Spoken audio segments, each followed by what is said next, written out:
Hello, good morning, good afternoon, good evening, wherever you are, what time it is where you are. We're so grateful that you're joining us today, either by live or catching a replay. We are looking forward to today's show. This is Thrivers. If you've never been on any of our shows before, my name is Bujosi Hamuntle Piri. And the Thrivers show today is we are talking about immigration. We're talking about if you've ever thought about moving to Canada, we're talking about the challenges that come with that. We're talking about the good of doing that, and then we're talking about the legalities, some of the legislation that governs that. And so we're very grateful today. I'm not alone. I have some really powerful women. As you know, if you didn't know, Thrivers is a show where we interview women from all walks of life because we believe in learning from one another. That, women all over the world have stories for us to share with one another to learn from. And so I implore you before we begin that you invite a friend, invite someone to come and watch or share on your wall, or email someone, inbox it to someone. All right, we're going to be right back.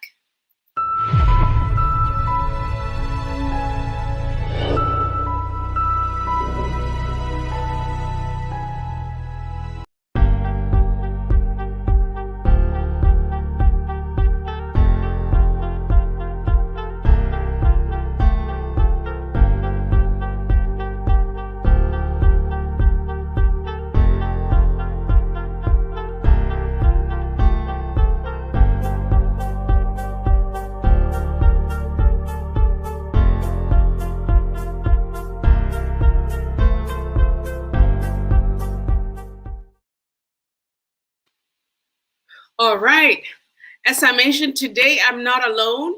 I have two guests, which is the first in our show. We have two guests, and it's going to be informative. It's going to be wonderful. And I'm going to bring them up, and I'm going to introduce them to you, and the show is going to get started. Annette, hello. How are you? Good afternoon, everyone, and thank you for having me. I'm so excited to be here. Thank you so much for joining us today. Thank you for joining the show. I'm going to read Annette's bio very briefly so that you know who we're talking to today. So Annette Touche is an influencer. I'm reading from a book here that she wrote, which she's going to talk about, maybe touch on as we go. Annette is an influencer. She's an author. She's a wife, mother, and a seasoned educator. She was born and raised in Kabale in Uganda and now resides in Connecticut. I don't know if I'm saying that the right way. With a husband and three sons. She is the co-author of Gathered Together, Fellow Women, a deeply emotional collection of stories about being a woman. Annette, thank you so much for joining us today. Oh, thank you so much for having me. I'm so excited. Yes. And then next we have, and I'm going to be adding her now, we have the phenomenal Neera Agnihotri. I hope I'm pronouncing that correctly. You definitely are. Oh, wonderful. So Neera Agnihotri is the founder of Agnihotri Immigration Consulting, which is led by herself and her professionally qualified team members. Neera has extensive qualifications in immigration. She is a results-oriented immigration consultant with more than 10 years of experience assisting individuals applying to become citizens here in Canada. Prior to attaining her immigration practitioner license in 2006, Neera was immersed in travel and tourism industry. Her hard work and professionalism landed a job only on the third day of practicum with BTI International, where she worked for many years. Neera is a proven consultant with expertise and deep experience in the area of cross-channel customer experience transformation from strategy through to implementation. Anira has experience working with clients all across the world in numerous situations, which is important because today we're talking, to people from all over the world. She's a recognized thought leader with a large body of work. Nira, welcome to the show. Thank you so much for having me. It's my pleasure. All right. Okay, so the reason why, let me preface this, the reason why we have today's show is because I have so many people, and I would imagine Annette has the same questions too, maybe Nira as well. I have people coming to me all the time asking, oh, you live in Canada. I've always dreamt of living in Canada. How can I do it? And the only thing I can tell them is my experience, which is obviously limited because I came here as a student. And so, but today we're going to, expand that scope a little bit so that people can have that information, because there's so many things to take from this. All right. So, Annette, let's start with you. You've lived in North America. I know you've lived here in Canada for a bit, and then I don't know, but you decided to live in America. I don't know who lives in America, but Annette did.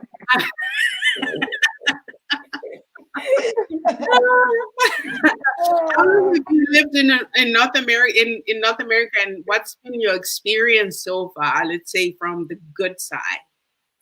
Oh, the good side. Are they ready to sleep here? Because I'm going to go on and on and on because the good side is just so good. But so what are some like the good side? Mm-hmm. It's There are so many, but I'm going to touch on this. The main thing as a mom and as a middle person, like one thing I realize in North America, even if you're the average person, you are able to give your family, to give your children the basics, the fundamentals of life, good education. My kids do go to public schools, but I believe that is still decent enough. Whereas back home, it can be a challenge still to send our children to school. You're paying school fees that is really very expensive. You go to a grocery store, you're bargaining on what to buy or to what you're going to eat tonight. Should I buy chicken? Should I buy beans? So you're really scraping off your shopping list. Here, the average person, a middle-aged person, you are able to give them a decent meal. They go to good schools. You have access to health care. So to me, that is like one of the key things that keeps me here, being able to look after my family and of course my family back home. Most of them still depend on us. Like we look after them in so many ways. So when you work here and you're able, because of the conversion rate, you're able to extend a big hand back home than when you were there. For example, if I send $100 to Uganda right now, it will make more sense, provide for many more. So that is like a trade-off we get when we're living here in North America. Okay, that's great. And I mean, maybe to back, to go back a little bit. When people come here, before we all come here, those of us who come from outside, we have expectations about what we're going to see. We have expectations about how our life is going to be. And then also there's the legal side. There's the processing of documents that seems endless. And I want to ask you, Nira, you've been an immigration consultant for over 10 years. What are some of the common legal mistakes that people trying to migrate here to Canada that they make? Okay, almost 20 years now, actually. I guess Oh, it's okay. 2005. But the common mistakes made are just lack of knowledge, lack of knowing what the requirements are. And that goes down to the document checklist and reading their policies, reading the procedures, which is accessible online. But at that end of time, sometimes let's refer to a police clearance. They want a national police clearance. And some people submit a local police clearance, which then will The completeness of an application. If your application for economic classes is not a complete package, they don't call you or they don't email you saying, hey, please, you're missing this document. Can you send it to us so your file is closed? And that takes you out of that process.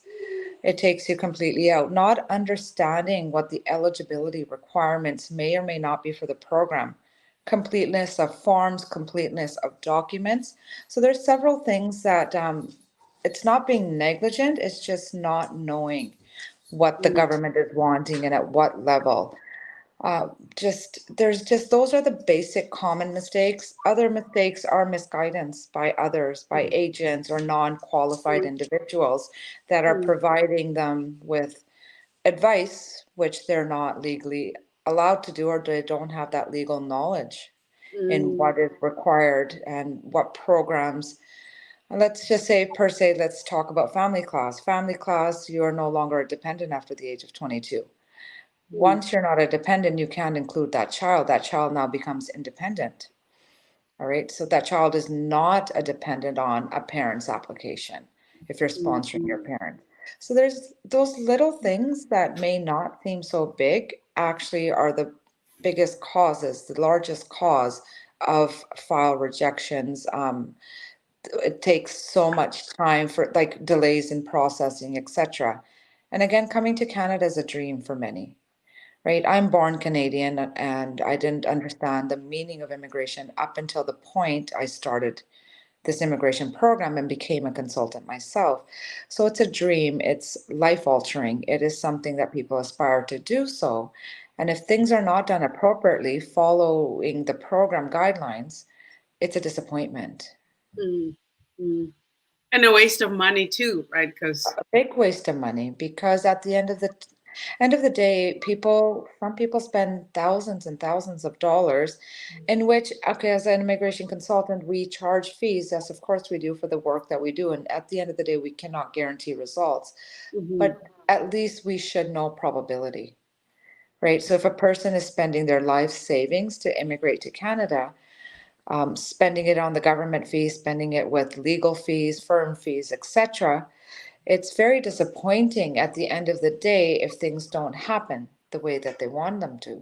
And that's why it's very important sometimes to seek legal advice, but seeking advice from those that are qualified and know what they're doing.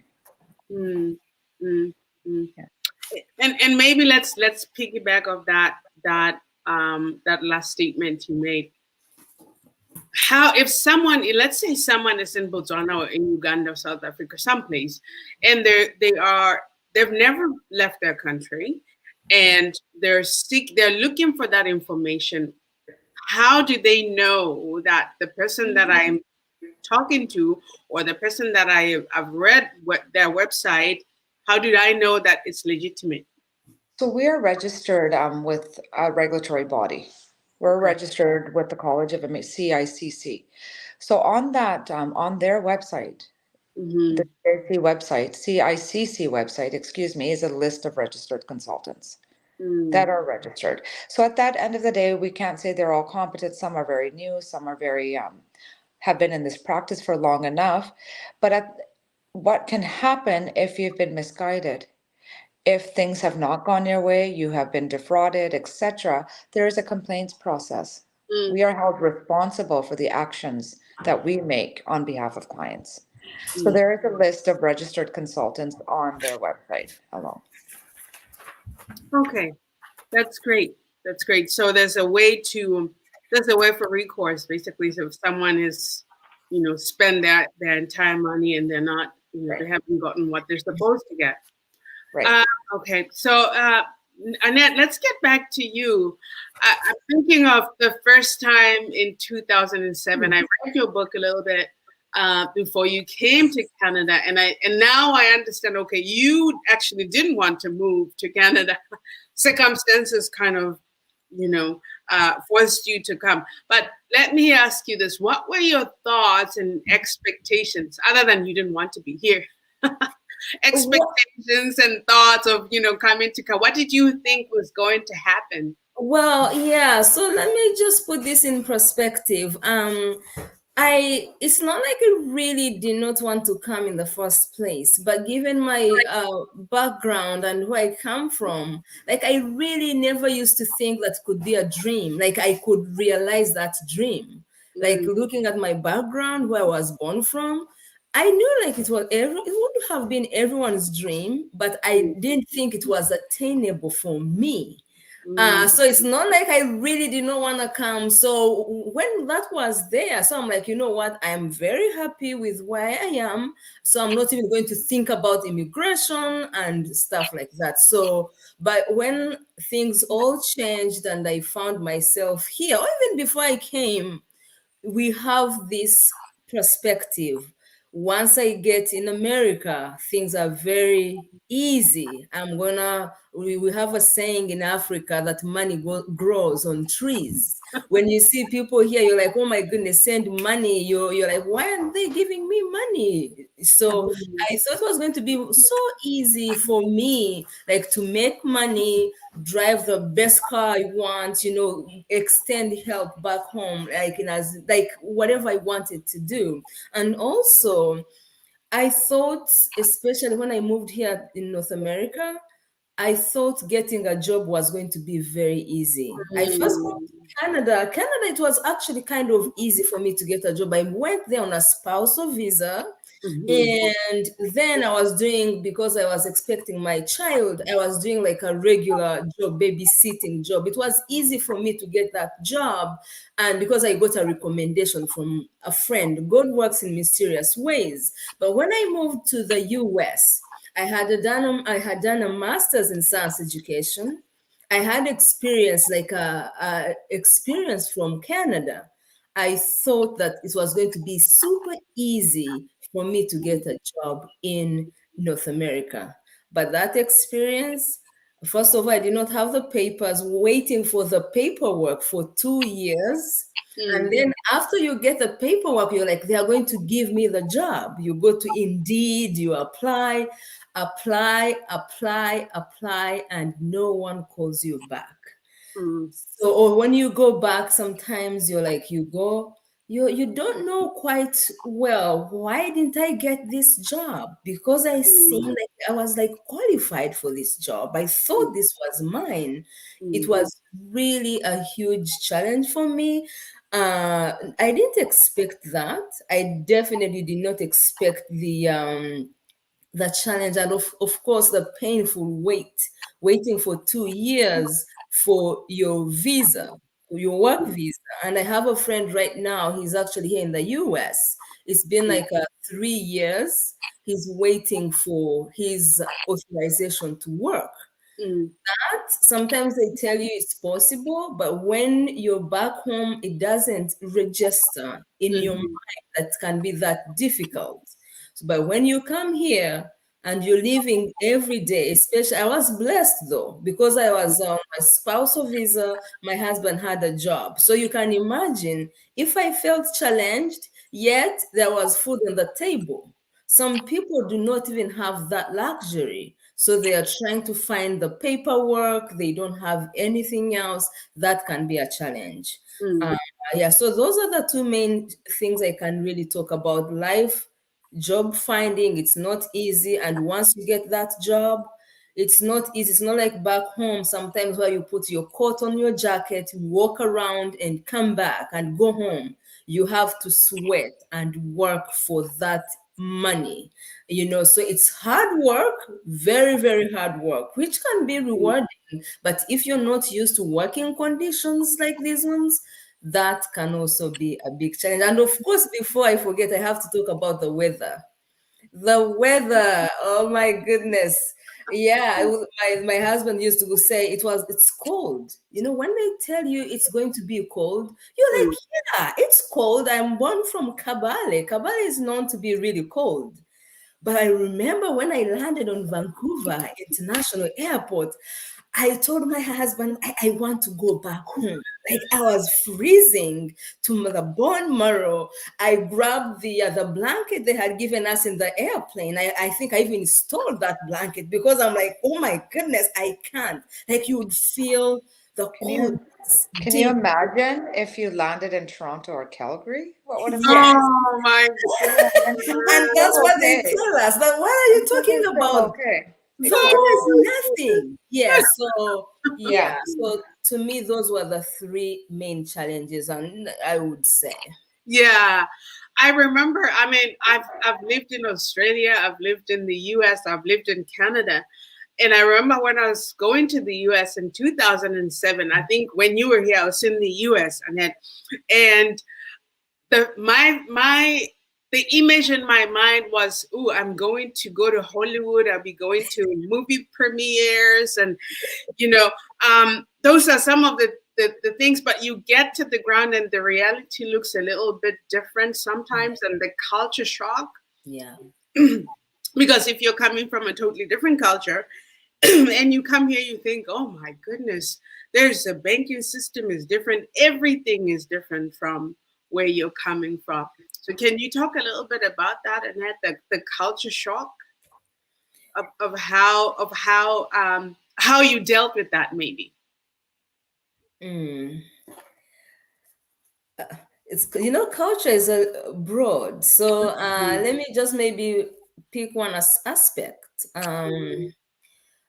Starting with the food, like Mhm, most of the food, like I didn't understand like I mhm, didn't know the food. I'll go to a grocery store.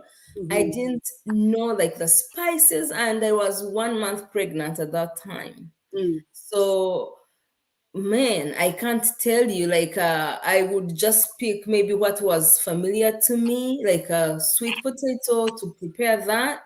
It mhm, wasn't what I was used to. Um, so that was one thing, and also another thing, like we talk about culture shock. Back home, I know things are changing now, but back home when someone has some flesh on them, they are mhm, good. Like if you're married and your wife puts on a little weight, everyone is like, "Yo, that's wonderful."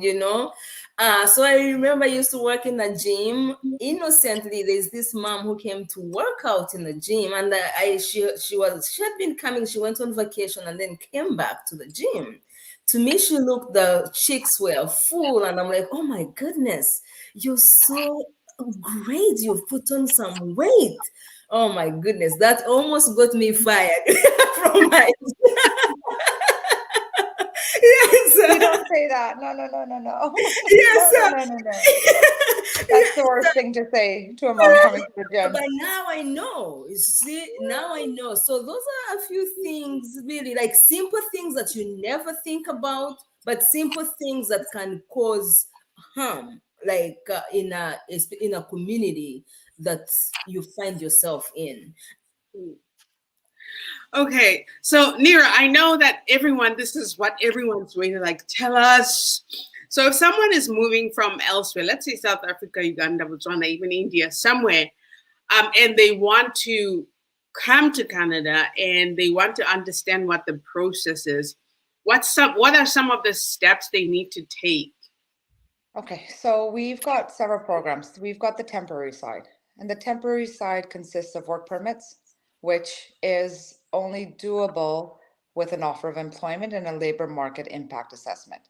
The labor market impact assessment is an approval by ESDC in Canada for the employer to hire a temporary foreign worker. There's some cases where you can come into Canada without that LMIA. You have to be LMIA exempt, but you still require that job offer. Some of these countries are not a part of our agreements where we have the exchange, where you, from the youth program, where ages 18 to 24 can apply for an open work permit, open once a year. And that's usually European countries Mm, that Canada has those agreements with. So you need an offer of employment, whether it's through the labor market impact assessment or it's from a provincial nominee program, which an employer has sponsored you or recommended you to the province, and there's a work support letter. So that's the work side of it. Okay, or there's some specialized skills. If you have some specialized skill that is coming into Canada temporarily to, let's say, a marble setter or an athlete or a priest. So those still will require a letter for what work they're coming to perform, but they may not need all the approvals in place. Mm. Saying that, you still have to prove to Immigration Canada that you are qualified to come to Canada and work. You have intentions to return to your home country. You have enough ties that will pull you back to your country again, because again, these are temporary. They're not for permanent. Then you've got the study stream, the students that come, international students that come into Canada to further their studies, whether it's after grade 12 or it's a postgraduate degree that they come to study. Usually, cases from countries that are mainly English speaking, that already have the English education coming in from grade 1 to 12 is difficult to get a visa. So Mm. it's usually coming to college and universities. Again, you have to show funds, prove that you are able to study inside of Canada and then afford it. Not only afford the international students' fees, but also your living expenses. All right. So if you're looking at $20,000 a year, that's your fee. You also have 400 to $1,000 a month to pay for room, board, and food. All right, so you have to show those funds, you have to show your English scores, which is very important. Some people say English is not necessary, but the IELTS, the CELPIP, or the French speaking abilities, the TOEFL, is very important to launch with these applications to show that yes, they may not, your job may not require English, but you're coming into a country where mainly we speak English and French. You have the capabilities of basic English or French to come into Canada.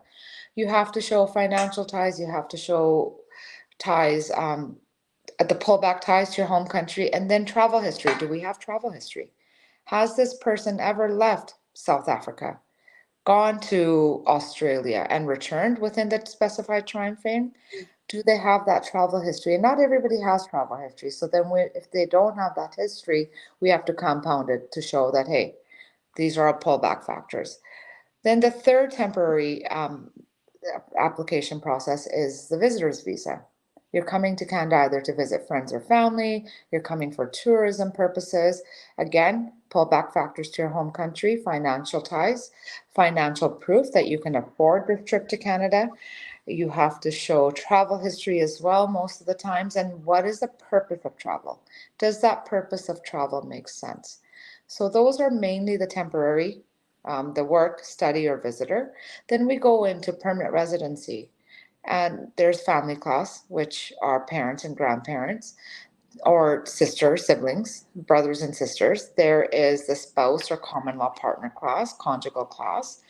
Those classes, you have to prove the genuineness of relationship in your common law spouse or conjugal. That is a proof of relationship. You don't have to show funds really to bring over your spouses or dependent children.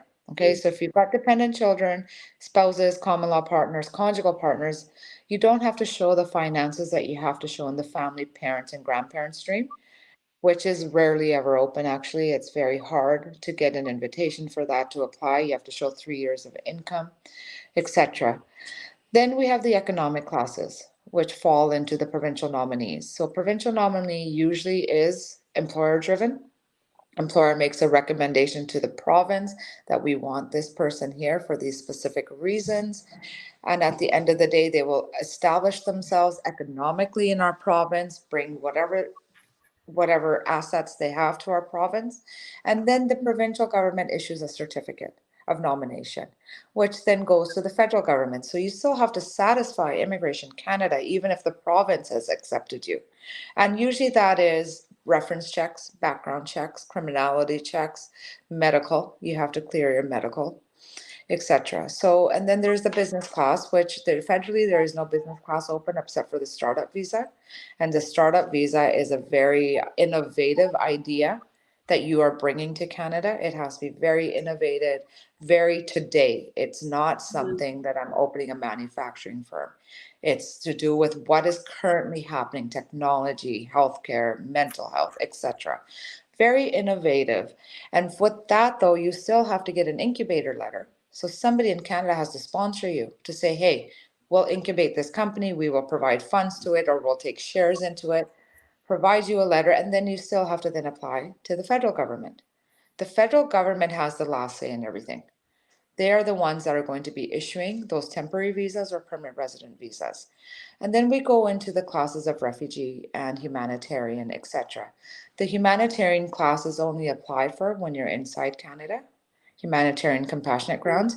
Refugee, there's several programs abroad.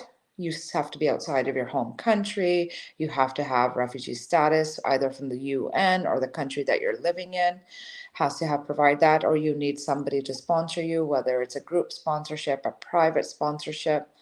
Again, immigration opens up programs. We had the Afghanistan situation, which they opened up that program. We have the Ukraine situation currently. So immigration is such a law that they don't have to go through the House and get an approval for a bill and et cetera, et Mm, cetera. The minister can wake up in the morning and say, no, today I'm deciding to close this program. Oh no, today I'm going to enhance this program or I'm going to include these countries. So then we've got the humanitarian, we've got the economic classes, we have the business classes, we have so family classes, reunification of family members. So those are some of the programs that people can apply for to come to Canada. And each of these programs have their own guidelines and qualifications and criteria, eligibility criteria that have to be met. mm, mm, mm. So, following up on that, I mean, we talked a little bit about immigration consultation, that there's different types of consultants and they're registered with the body that, in terms of legislature. Right. Um, what are your thoughts on someone using, do you think it's easier, for lack of a better word, easier if someone does the process themselves, or do you think it's better to actually get a consultant to help you through the maze of programs that are there? So my recommendation, and I've got several clients that call me that want to do something simple. I said, listen, you're very knowledgeable in what you do. You're very knowledgeable. You can follow the guideline. Mm, You can follow this is something you can do on your own. Why are you going to pay me to do this? Then I have some clients that don't have a clue, mm, that honestly don't have any idea. And then we have those clients that their cases are so complicated. All right. So, and then we have those clients that, yeah, they can do it on their own, but they just don't have the time. mm, Okay. The process is very daunting. The mm, process is not easy. It is easy verbatim, but that's it. I have clients that call me and say, oh my God, I filled out my own application. I failed to mention that I had a refusal for a US visa. That equates to a 5-year misrepresentation ban from applying to Canada.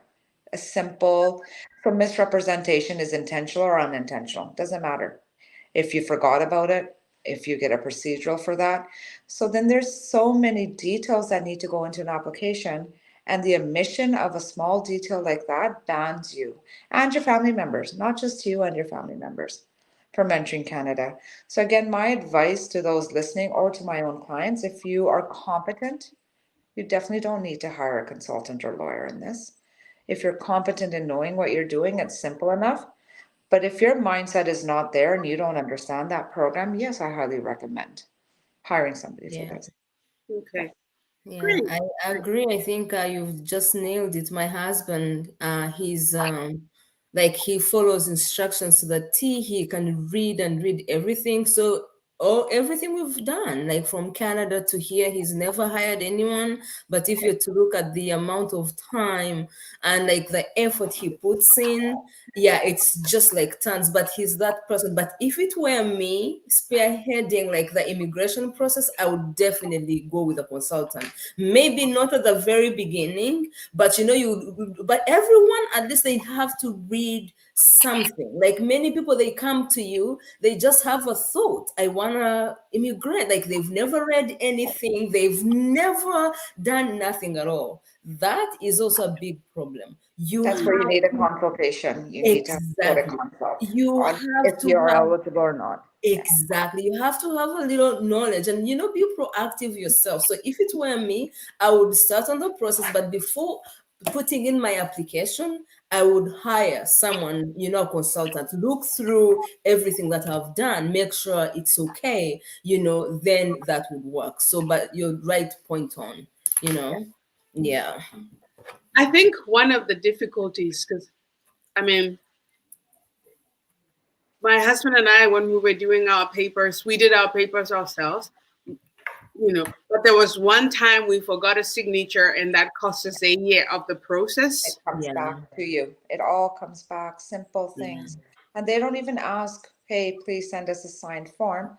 They return your entire application. Oh, And there's been instances where this entire application has come back, but now the person has no status left in Canada. What do we do?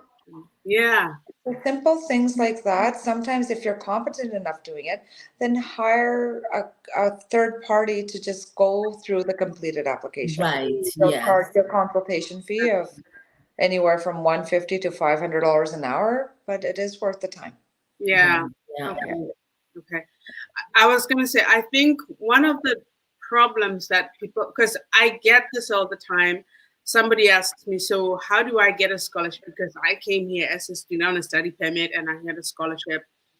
And I tell someone, okay, go to this website and read and just go through these specific instructions and just follow the instructions as they are on the website and you will be able to get through. And I think that the trouble that people have sometimes where we come from is because you're dealing with systems sometimes that have that there's corruption, there's things are not straightforward, like you mentioned in your book, Annette, that sometimes you have to bribe someone to get to get somewhere. And so people sometimes have that mindset that if I just follow what's on the website and I'm not talking to anybody, I don't think I'm going to get the outcome because I'm Yeah. used to not getting the outcome if I'm dealing with with things like that.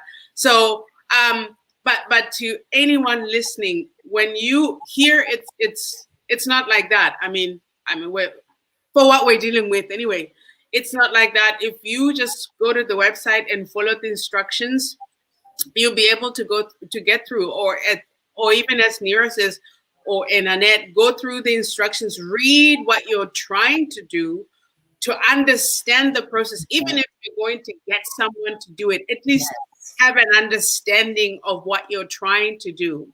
And this is my advice to my clients. I'm like, for the educated ones that can read, write, Yeah. and speak and have competency and understanding, don't trust anybody. I said, don't trust me. When you say, I trust you completely, please don't. Do your own Mhm. checks and balances. Do not trust me either. I can make mistakes. And anybody that says to you, oh, don't worry about it, it's a guarantee and we've got this, I would step away right away from that person. How can you guarantee a decision that a different Immigration Canada is going to be making? I'm not making the decision. I am just compiling your documentation, writing a recommendation, submission, and submitting the file. I cannot guarantee a visa, nor can any lawyer, any consultant, any agent guarantee a visa. So my first thing is, listen, we'll do this for you. And I have some cases that I say the probability is maybe 5%. Hmm. Client still wants to go ahead. I get a discretion. I'm like, please sign this disclosure that I have advised you that chances are very low. Because at the end of the day, I think being transparent with a client is more important. And quality over quantity is how we work. I do not take on every client. Mm. I get inquiries left, right, center, and I know that, hey, this is not going to happen, not worth the time. It's not worth their money. And I give that advice tomorrow if they want to follow, and great. If they want to go to somebody else, that is it. But I'm giving honest, transparent advice. And at the end of the day, it is up to the client to follow that. And if they still want us to go ahead, I have told them, these are your chances. I will never say 100%. Any good lawyer consultant can never guarantee anything and never will promise 100%. And I set myself up. I give them the good and bad. I'm like, I hope this goes through. If you've walked through my doors and I've retained you as a client, I want your application to work because at the end of the day, it's my name on the line as well. Mm. But you also need to know we have chances for refusal. Always have a chance for refusal. Difference with my firm is if we are refused, we're going to try to work with you to see what can be done next, right? We're not going to drop you and say, sorry, I've taken your money, it's refused. And again, we don't work on refunding money. I'm sorry, I have put my work, time, and effort into this file. This is what our charges are for. I do not do billing at an approval. My fees are due upon submission. I've done my work. right? So at the end of the day, I can't say, well, if you get the visa, I'll refund, I'll take the rest of the money. Or if you're refused, we'll send you a refund. If there's an error on our part, we're all human. We all make mistakes. If there's an error on my firm, something that happened because of my firm, my staff, myself, yes, you'll get 100% refund and I will fix your application at that point in time, right? So I Yeah. think honesty is the best policy, and some clients really appreciate that bluntness. And this is Mm, how I work. I'm blunt. I don't have my time to waste. I don't have time. You don't have time to waste or money to waste. I'm busy, right? I'm extremely busy, and this is how it is. I can't beat around the bush. I don't have time for that. This is how it is. This is what it is. This is what's going to happen. Okay. mhm.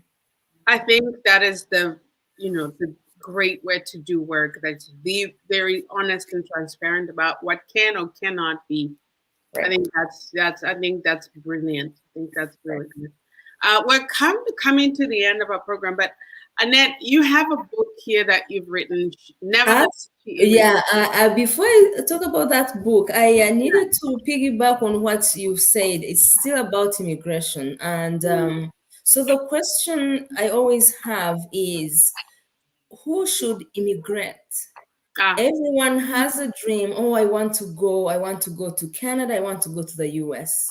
They're desperate because, it's fantasy. You think it's all great. It's not a fantasy. It's hard So, work. And like I'm telling you, so I tell people it's not like, well, we are saying it's great to live here, but I'm telling you, there are many people who are still in Uganda, who in Zambia, in Africa, who are actually happier mhm, than we are here. There are many people who come here and they're like, after 1 year or 2 years, they're like, you know what? This is not for me. I can't stand this anymore. So I tell people, yes, it's awesome. It's great to immigrate. But before you become desperate and sell your lungs and, your land, you have to sit and ask yourself this question. Why do I want to move? Is and that the right thing for me to do? Is that where I want to be? Like, I give an example for my husband. I can tell you 100% he was perfect for immigration because my husband is a person who, like, he likes systems that work. He's a hard worker, he's a perfectionist, but he wants, if you tell him, if you file the paperwork, you will find it here. That is him. So to him, moving from Uganda to America, that was really a perfect move for him. He doesn't like cutting shortcuts like here. But for me, actually, I think I would be happier in Uganda than here. But that's now a big story. So the thing is, what I'm trying to say is ask yourself, be genuine with yourself. Am I the right person to move? Is it the right step for me? Or I am actually better off living in Uganda or in Africa or wherever I am. So once then you can go ahead. But again, yeah. So in other words, don't just go because Annette left you. It's always your people are going. I see them coming back. Breathe and know who you are and why you want to take that step. it's not all cherry blossoms. It's a hard life. I'm Yes. an entrepreneur. I'm my own servant. I'm my own chauffeur. I am my own grocery person. Hard. I'm born and raised here, so I haven't seen any other life. But I mm, have business people that move to this country or people in their 40s and 50s like me to start all over again. It's not worth it for many of them. You're mm, starting from zero. You mm. are starting with nothing, and you are having to do all the work yourself. We Mm. don't have servants. We don't, honestly, we don't have chauffeurs. We do not have somebody, nannies to take care of our children. We do it That's all right. ourselves. And it's a hard life. Like you start at the bottom. Your education may not hold value here.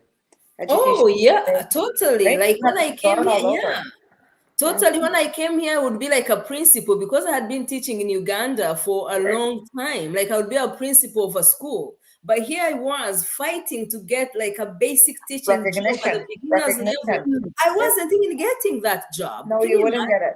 You won't get it because you're not licensed, you're not qualified in Canada or the US for it. Yes. Sadly, sadly. Yeah. So Sadly. Yeah, no, that Yeah. makes sense. What you said is true. Yeah, truth. And I want to say this for the people of faith and the crowd.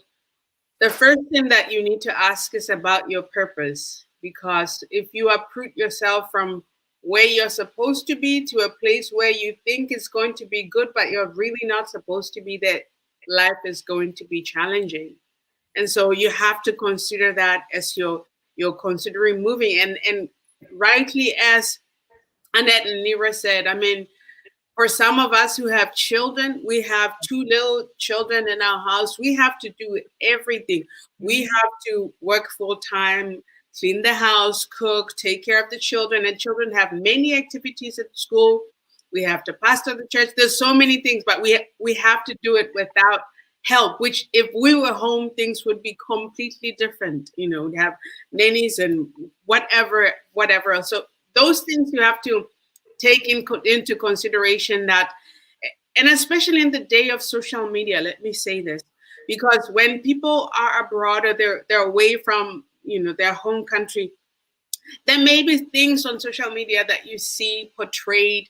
They may not portray the whole picture of what's going on. Nobody ever shares their struggles. Nobody ever shares the things that, you know, that go behind the scenes. So consider that in wanting to move. I mean, as we all said, it's great. It's a, you know, great to have aspirations and to, we all came here for greener pastures and to better our lives and those of our families back home. And that happens, but it comes with its own challenges, for sure. Mm-hmm. For sure. Yeah. Yeah. So Annette, your book, have a book. Yes. Yeah. So, yeah, you know, speaking of books, so this is Yeah. the very reason I wrote this Mm, book right here. It's Nevertheless, She Immigrated. I am not a lawyer, but I'm an educator. I've been mm, teaching for a long time. I do so many things. So people back home ask me, like, "Oh, you know, how do I immigrate the process?" So I share everything, the good, the bad, the challenges here. I have a website there. So it's simple to read because I'm not a lawyer. So I write to see, you know, a person who is like, okay, I need a resource to give me the big picture of mm, what I need to do, what happens when I get there. So that's why I put this one together. So, you know, instead of answering everyone, if someone says, oh, tell me about the process, I'm like, get the book on Amazon. It's Nevertheless, She Immigrated. If you find a net too, she's just less than maybe $10. And I have another book too as well. Like, I'm multifaceted here. I have Gathered Together Fellow Women as well, because my passion is about women and empowering each other and helping each other, you know. So that's why I put those books together here. But I'm blessed. I'm really blessed to share with you. And thank you for having me, and Nira.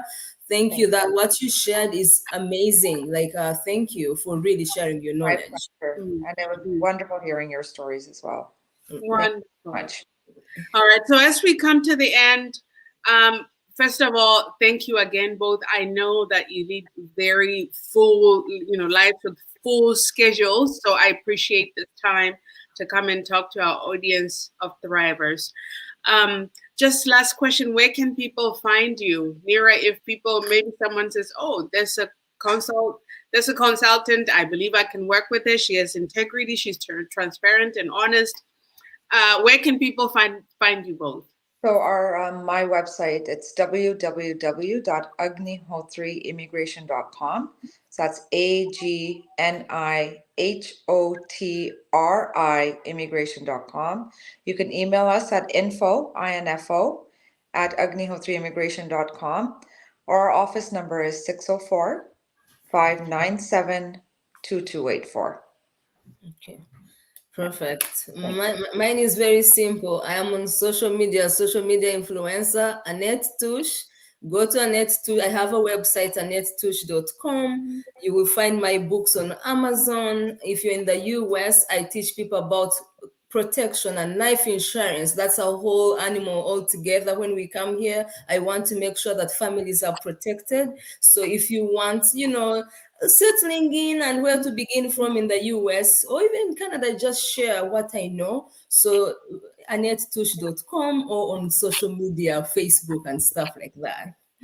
All right. Thank Well, you. thank you so much. Thank you so much both for joining us today. I believe that people have gotten even just the fundamentals of what to do if you're going to immigrate, if you're going to come to Canada. So thank you both. I think we'll end it here. Thank you both.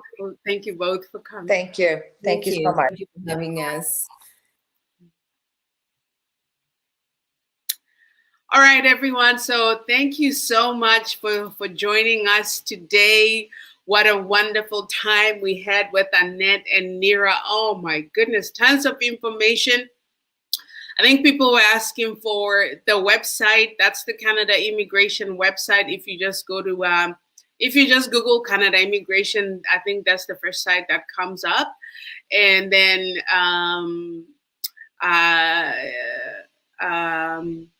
Nira's information, Agnihotri Immigration .com. It doesn't have a space in between there. I'll write it again.